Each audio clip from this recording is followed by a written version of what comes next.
even more in their face, if you will, and now the donkey can't go anywhere. Sometimes that happens with us. Sometimes you try to go around the Lord, and the Lord says, fine, you want to try to go around, you're not recognizing my will. I'm going to put myself in the place where now you have to listen to what I'm saying.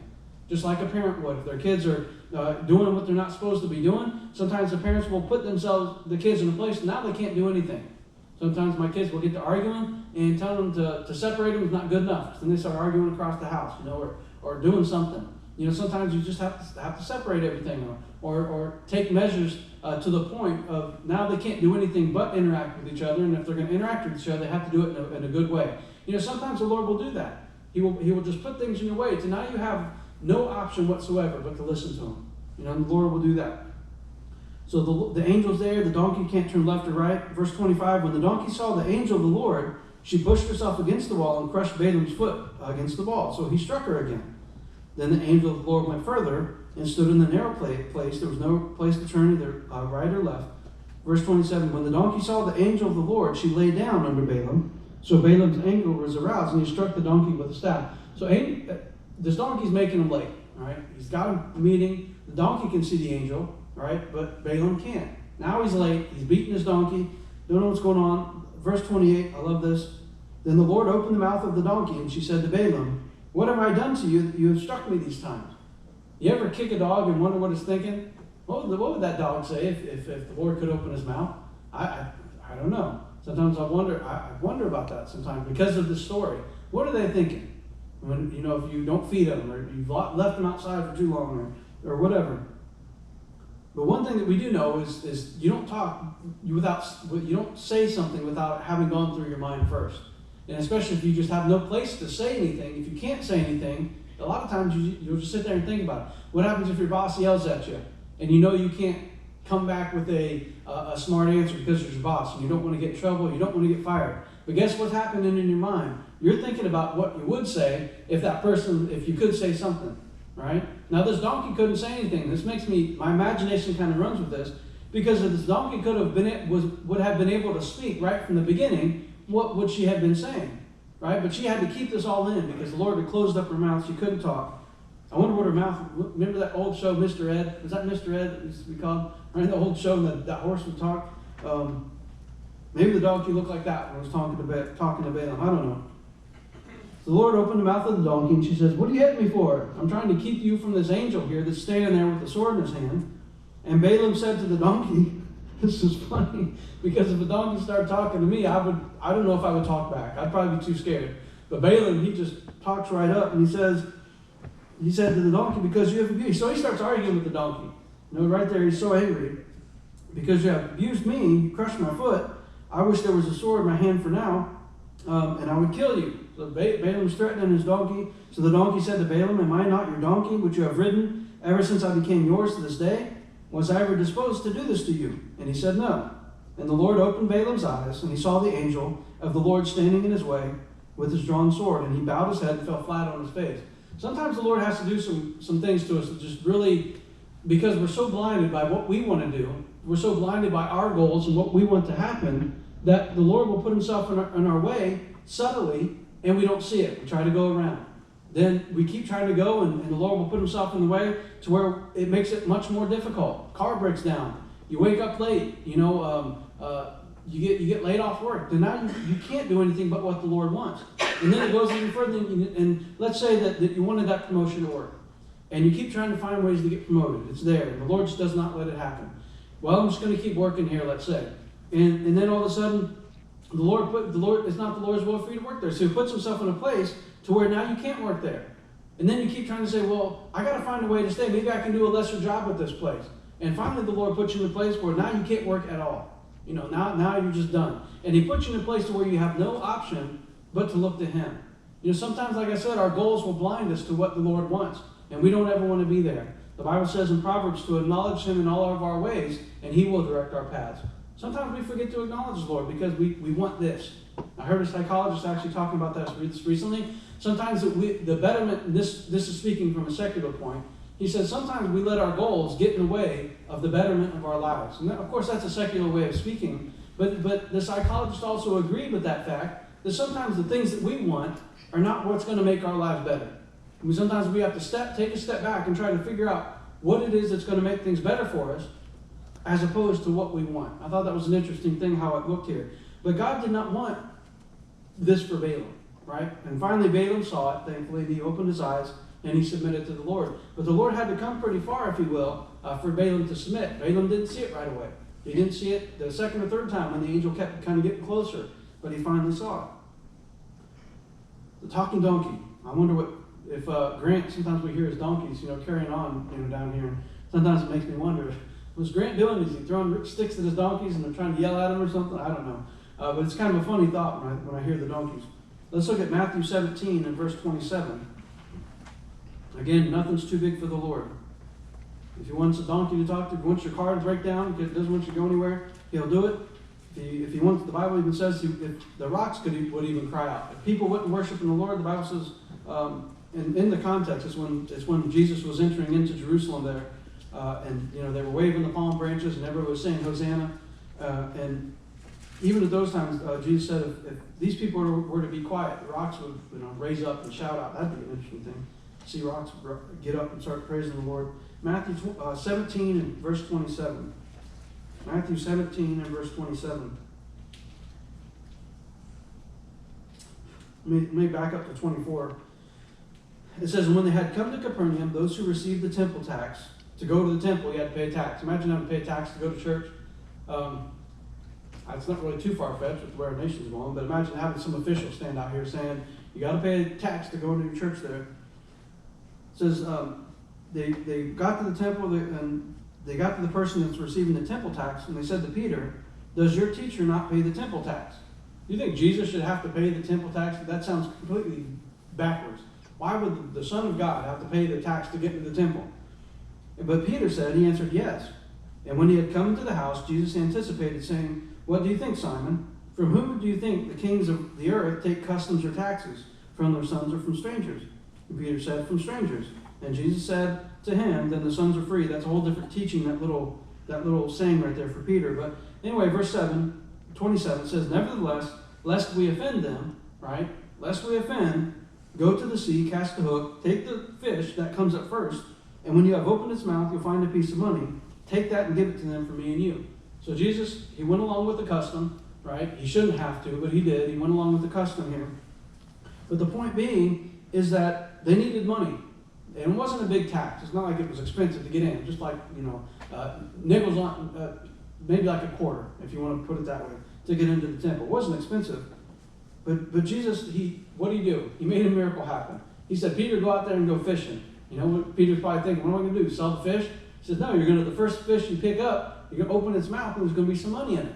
Now my boys are going to be fishing and probably looking in the mouths for money, right?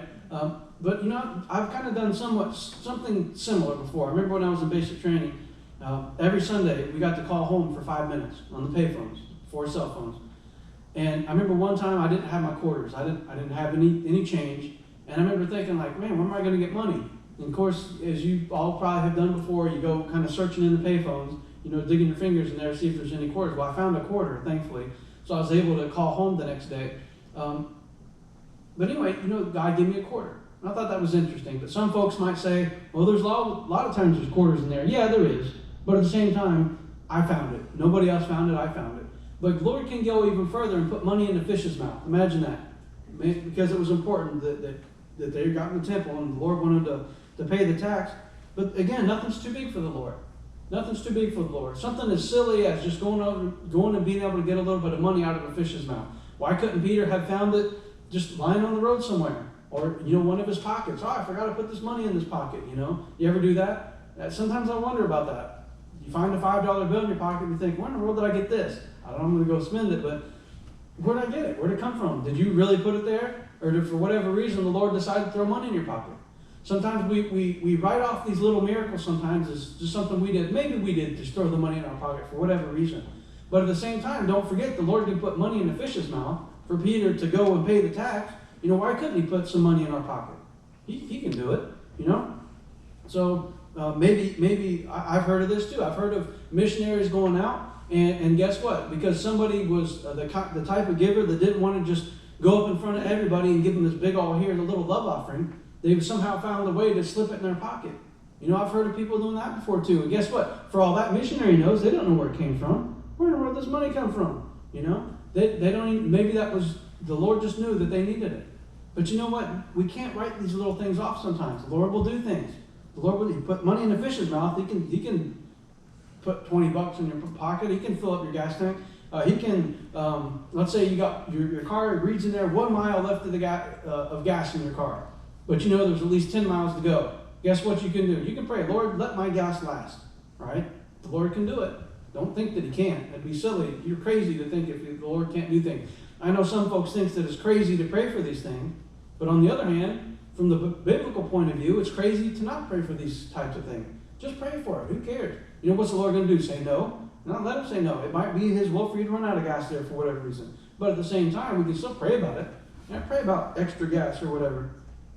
He can put money. He can, you know, the fishes and the loaves. He fed 5,000. He can make your quarter tank of gas last. He can add an extra 2 gallons in.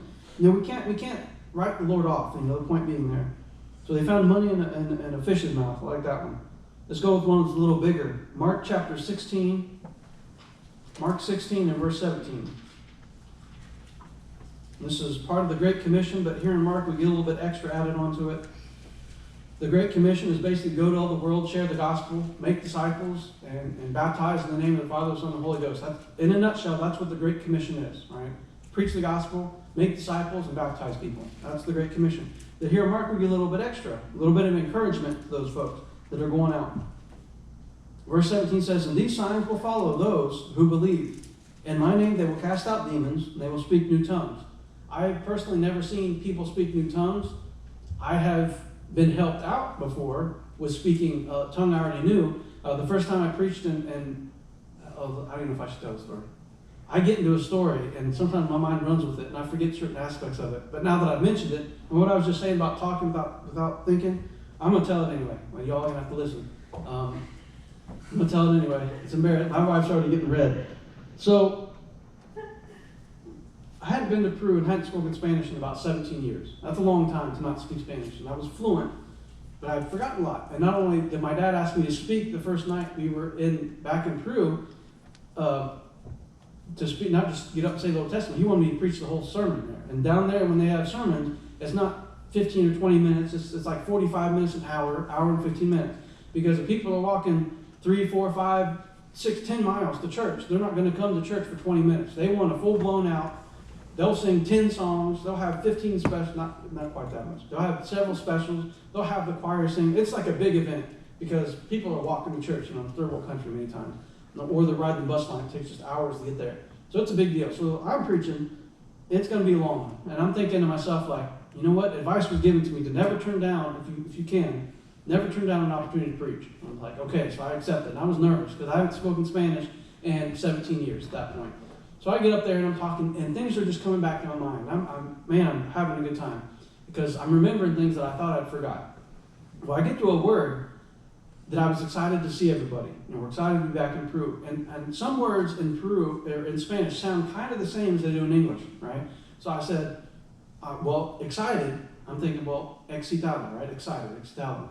That might be the right word. I'm going to say it anyway. So I go off and I'm saying that. I'm excited to do this. And, just kind of as you're there, I use that word several times. But I noticed that as I said it, that some of the people's eyes kind of got big a little bit. And I'm thinking, like, wait, what's the deal? So I look back to my dad. My dad, he's just kind of sitting there, he's minding his own business. I'm thinking, like, well, he's my safety. If I say anything silly, he'll say something. I would think, right? He didn't. I'm sitting here saying this word. My dad's not saying anything. Nobody's saying nothing. They just let me keep going for like 45 minutes, almost an hour. So I'm going at it. People are kind of snickering, and I'm thinking, like, what is the deal, Whatever. I get done, and my dad is not even the person that comes up to correct me. That's the funny thing. After everything's said and done, one of the other preacher boys there, the one that came up to correct me, he said, you really shouldn't say that word. My dad's got this weird smile on his face, like, I don't know. I'm kind of disappointed he didn't stop me. I'm like, why? What's wrong with that word? He's like, yes, that word means excited, but not the way you think it does. It means it in a different way, kind of like between, married folks. And I was devastated. I'm thinking, like, what in the world? I'm sitting here preaching, and I'm saying these kinds of things. I'm like, oh my goodness, I was horrified. I'll never forget that story. as long as I live. But the Lord helped me out with a lot of that Spanish today. For whatever reason, He let me stick in that. I don't know, but He really helped me out with Spanish, and I was able to pick Spanish back up very quickly. It was interesting. So the speaking in tongues, I've never actually seen it. I know of folks that I have great confidence in third world countries. They say they've seen it happen.